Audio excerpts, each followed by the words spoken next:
Assalamualaikum warahmatullahi wabarakatuh. Nama saya Yayang Wulandini, nomor NIM 28920500027, Program Studi Manajemen Fakultas Ekonomi dan Bisnis, semester 5 dari Universitas Pancasakti Bekasi. Video ini dibuat untuk memenuhi tugas ujian akhir semester mata kuliah Pasar Uang dan Modal dengan dosen pengampu Bapak Mulyono SH.MM tentang manajemen pasar uang syariah. Pengertian pasar uang syariah. Motif permintaan terhadap uang syariah adalah memenuhi kebutuhan transaksi atau money demand for transaction, bukan untuk spekulasi atau trading. Hal ini disebabkan Islam tidak mengenal spekulasi atau money demand for speculation. Pasar uang syariah atau PUAS adalah pasar yang memperdagangkan surat berharga yang diterbitkan berkaitan dengan penempatan atau peminjaman uang dalam jangka pendek atau 1 tahun atau kurang dari 1 tahun untuk mobilisasi sumber dana jangka pendek dan memanage likuiditas secara efisien, dapat memberikan keuntungan dan sesuai dengan syariah. Persamaan fungsi PUAS dan konvensional. Yang pertama merupakan instrumen likuiditas yang fungsinya memudahkan perbankan yang mengalami kesulitan likuiditas, baik berupa kekurangan maupun kelebihan likuiditas. Jika bank memiliki kelebihan likuiditas, ia dapat menggunakan instrumen pasar uang untuk menginvestasikan dananya. Apabila kekurangan likuiditas, ia dapat menerbitkan instrumen yang dapat dijual untuk mendapatkan dana tunai. Lalu yang kedua, memiliki jangka waktu paling lama 90 hari atau merupakan jenis investasi jangka pendek. Pembayaran dapat dilakukan dengan nota kredit melalui clearing atau biliet giro Bank Indonesia atau transfer dana secara elektronik. Berikut ini adalah kolom perbedaan PUAS dan pasar uang konvensional, yaitu yang pertama, apabila syariah tidak mendasarkan transaksinya pada suku bunga tetapi pada pola bagi hasil, jika konvensional mendasarkan transaksinya pada suku bunga. Lalu, yang kedua, pada syariah peserta meliputi bank syariah dan bank konvensional. Apabila konvensional, hanya bank konvensional saja. Lalu yang ketiga, pada syariah, peranti yang digunakan adalah sertifikat IMA, terus sertifikat mudharabah antar bank. Apabila konvensional adalah promise atau promissory notes. Yang keempat, apabila syariah, IMA hanya dapat dialihkan kali. Apabila konvensional, promise dapat berulang-ulang selama belum jatuh tempo. Lalu yang kelima, dalam perhitungan imbalan peranti utama, PUAS tidak mengikutkan komponen bunga. Pada konvensional, bunga merupakan komponen utama perhitungan imbalan. Dan yang keenam, apabila syariah, resiko lebih kecil dan bertransaksi. Pada konvensional, resiko lebih besar dalam bertransaksi. Lalu pada syariah, IMA tanda penyertaan modal. Apabila konvensional, negotiable instrument. Lalu yang selanjutnya adalah tujuan dari PUAS adalah memberikan alternatif baik bagi lembaga keuangan bank maupun bukan bank untuk memperoleh sumber dana atau menanamkan dananya sesuai dengan syariat Islam. Manfaat dari PUAS yaitu yang pertama, perantara dalam perdagangan surat-surat berharga berjangka pendek. Yang kedua, penghimpun dana berupa surat-surat berharga jangka pendek. Yang ketiga, sumber pembiayaan bagi perusahaan untuk melakukan investasi. Dan yang keempat, perantara bagi investor luar negeri dalam menyalurkan kredit jangka pendek pada perusahaan di Indonesia.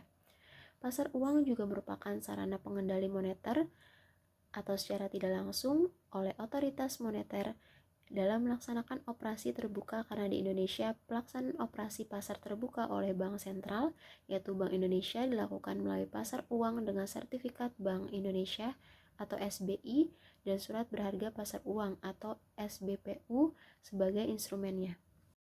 Selanjutnya adalah kriteria emiten menurut syariah. Emiten adalah pihak yang melakukan penawaran umum atau perusahaan publik yang dapat menerbitkan efek syariah menurut Fatwa Dewan Syariah Nasional Majelis Ulama Indonesia atau DSN MUI Pasal. Jenis usaha, produk barang, jasa yang diberikan dan akad serta cara pengelolaan perusahaan emiten adalah perusahaan publik yang menerbitkan efek syariah tidak boleh bertentangan dengan prinsip-prinsip syariah. Jenis kegiatan yang bertentangan dengan prinsip-prinsip syariah antara lain, yang pertama perjudian dan permainan yang tergolong judi atau perdagangan yang dilarang. Yang kedua, lembaga keuangan konvensional atau ribawi termasuk perbankan dan asuransi konvensional. Dan yang ketiga, produsen, distributor, serta pedagang makanan dan minuman yang haram. Yang keempat, produsen, distributor, dan penyedia barang-barang ataupun jasa yang merusak moral dan bersifat mudarat. Yang kelima, melakukan investasi pada emiten, perusahaan yang pada saat transaksi tingkat atau nisbah utang perusahaan kepada lembaga keuangan ribawi lebih dominan dari modalnya. Emiten atau perusahaan publik yang bermaksud menerbitkan efek syariah wajib untuk menandatangani dan memenuhi ketentuan akad yang sesuai dengan syariah atau efek syariah yang dikeluarkan. Emiten atau perusahaan yang menerbitkan efek syariah wajib menjamin usahanya memenuhi prinsip-prinsip syariah dan memiliki syariah compliance officer. Dalam hal emiten atau perusahaan publik yang menerbitkan efek syariah sewaktu-waktu tidak memenuhi persyaratan tersebut, efek yang diterbitkan dengan sendirinya sudah bukan sebagai efek syariah. Landasan atau dalil dalam puas yaitu Allah telah menghalalkan jual beli dan mengharamkan riba terdapat pada Quran Surat Al-Baqarah ayat 275. Riba adalah sebuah ketentuan nilai tambahan dengan melebihkan jumlah nominal pinjaman saat dilakukan pelunasan. Wahai orang-orang yang beriman, janganlah kamu saling memakan harta sesamamu dengan jalan yang batil atau tidak benar, kecuali dalam perdagangan yang berlaku atas dasar suka sama suka di antara kamu. Terdapat pada Quran Surat An-Nisa ayat 29. Yang selanjutnya adalah Fatwa Dewan Syariah Nasional nomor 37/MUI/10/2002 pasar uang antar bank berdasarkan prinsip syariah atas pertimbangan berikut ini. Yang pertama, bank syariah dapat mengalami kekurangan likuiditas disebabkan oleh perbedaan jangka waktu antara penerimaan dan penanaman dana atau kelebihan likuiditas yang dapat terjadi karena dana yang terhimpun belum dapat disalurkan kepada pihak yang memerlukan. Yang kedua, dalam rangka peningkatan efisiensi pengelolaan dana, bank yang melakukan kegiatan usaha berdasarkan prinsip syariah memerlukan adanya pasar uang antar bank. Lalu yang ketiga, untuk memenuhi keperluan itu, dipandang perlu penetapan fatwa tentang pasar uang antar bank berdasarkan prinsip syariah. Antara Keputusan Fatwa Dewan Syariah Nasional nomor 37/DSN/MUI/10/2002 tentang pasar uang antar bank berdasarkan prinsip syariah adalah sebagai berikut. Tujuan umum puas yaitu pasar uang antar bank yang tidak dibenarkan menurut syariah, yaitu pasar uang antar bank yang berdasarkan bunga. Yang kedua, pasar uang antar bank berdasarkan prinsip syariah adalah kegiatan transaksi keuangan jangka pendek antar peserta pasar berdasarkan prinsip-prinsip syariah.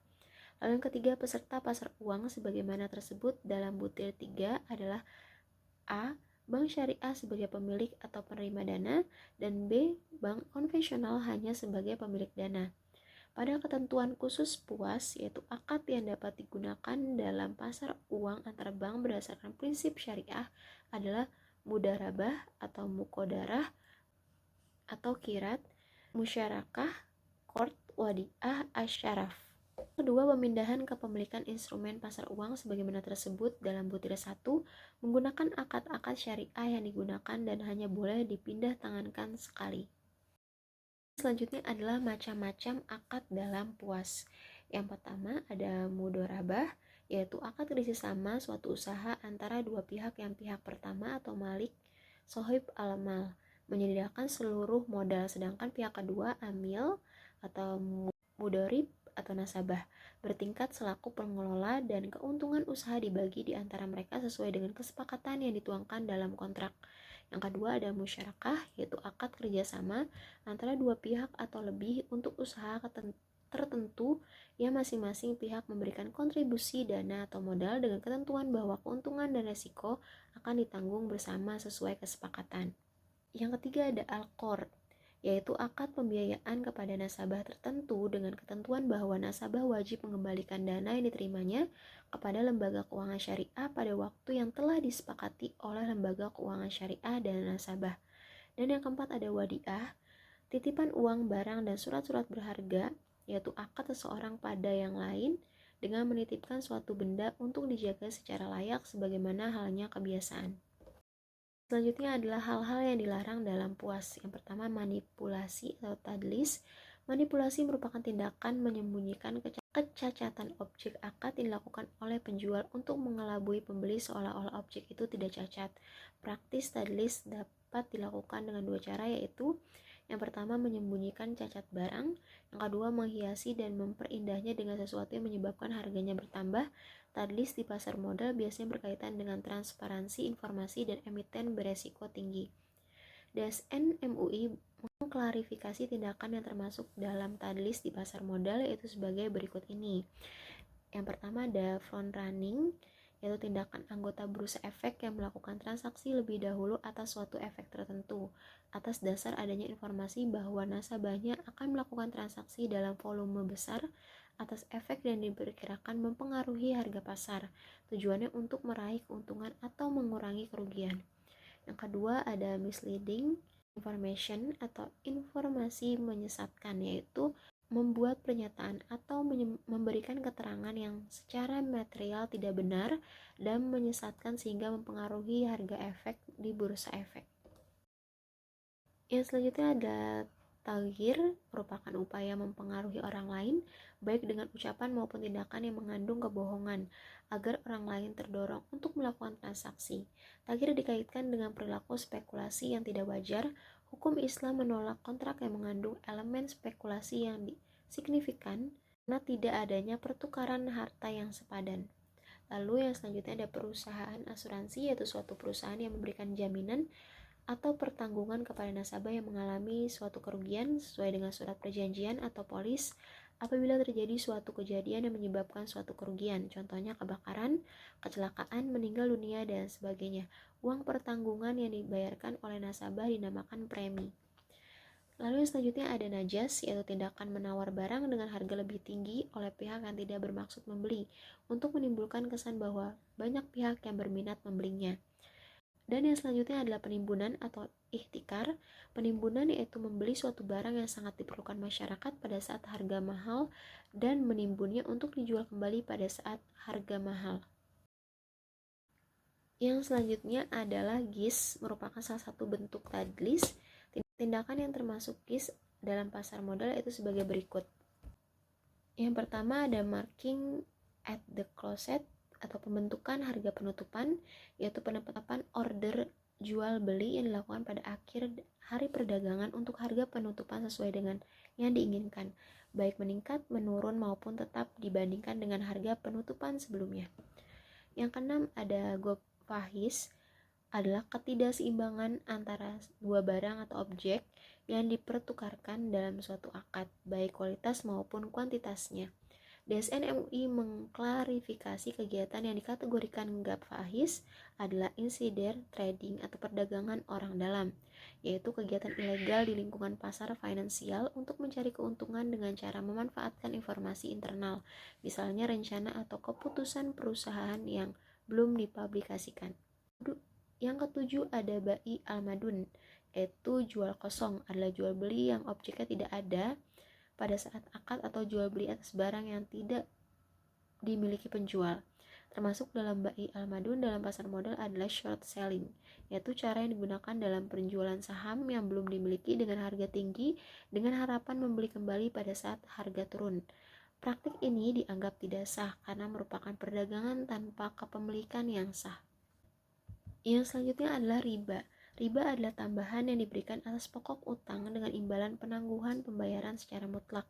Dalam praktik pasar modal, hal yang dikategorikan riba adalah margin trading atau transaksi dengan pembiayaan, yaitu melakukan transaksi atas efek dengan fasilitas pinjaman berbasis bunga atau riba atas kewajiban penyelesaian pembelian efek.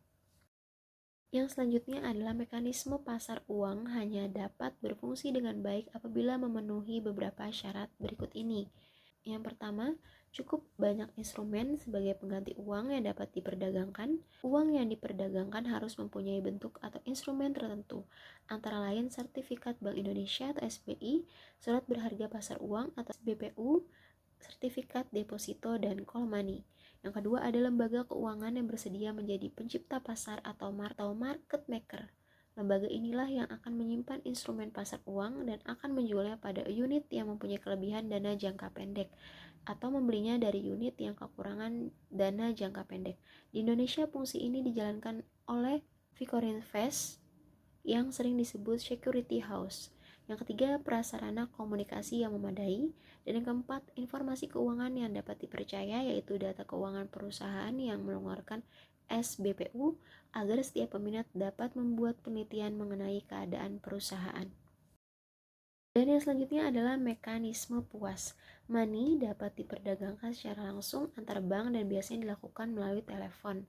Hal ini dilakukan karena kebutuhan likuiditas bank biasanya mendesak, baik karena kekurangan dalam clearing maupun untuk memenuhi kebutuhan kewajiban likuiditas. SBI atau SBPU harus diperdagangkan melalui security house atau Victory Invest sebagai perantara antara pemilik dan pemakai, melalui jual beli surat-surat berharga dengan mekanisme BI menjual SBI kepada Victory Invest, kemudian pada lembaga-lembaga keuangan.